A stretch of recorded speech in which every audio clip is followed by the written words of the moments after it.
Kuntilanak, siapa sih yang nggak tahu hantu ini yang udah populer banget dari dulu sampai sekarang di Indonesia, bahkan jadi ikon horor banget nih di Indonesia melalui film-film, cerita-cerita misteri, ataupun video-video penampakan. Ya pokoknya siapa lah yang nggak tahu kuntilanak lah di Indonesia. Tapi kalau ngomongin asal-usulnya kuntilanak ini, itu kira-kira gimana ya? Apakah ada penelitian yang membahas ini untuk menjelaskan asal-usul dari kuntilanak ini? Nah, setelah gue mencari tahu, ternyata ada nih. Jadi asal-usul kuntilanak itu tuh erat banget kaitannya sama dulu tentang pergusuran hutan dan pergeseran budaya di Kalimantan. Nah, jadi ada nih antropolog asal Jerman bernama Timo yang sempat meneliti tentang kuntilanak ini nih di Indonesia, yang dia tuangkan di penelitian dia yang berjudul Kuntilanak, Ghost Narratives and Malay Modernity in Pontianak, Indonesia. Nah, nama Pontianak itu sebenarnya tuh berasal dari bahasa Melayu, Ponti, yang artinya pohon tinggi. Nah, dulu masyarakat animisme itu percaya kalau roh-roh itu tuh tinggalnya di pohon-pohon yang tinggi dan besar sebagai penjaga alam. Bahkan sifat-sifat rohnya tuh macam-macam. Ada yang baik, ada yang jahat, bahkan ada yang netral juga. Tapi semua berubah saat Syarif Abdul Rohim ngebuka lahan di delta Sungai Kapuas buat jadi pemukiman. Nah, pohon-pohon tinggi dan besar itu kan digusur. Lalu masyarakat tuh pada saat itu menganggap kalau pohon-pohonnya itu digusur, otomatis roh-roh yang tinggal di situ tuh akan marah. Sosok penjaga alam mereka itu di pohon itu ya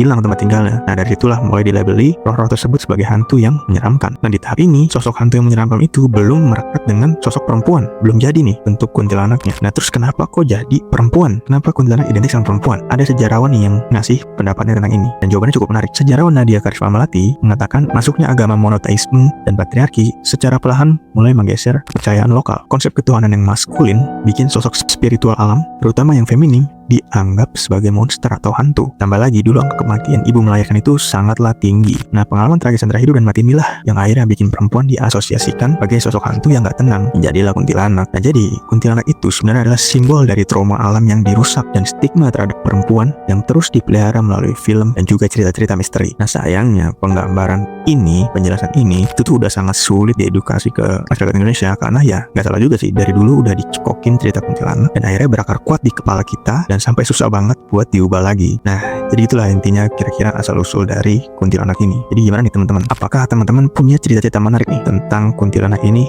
di kehidupan kalian? Coba tulis di kolom komentar.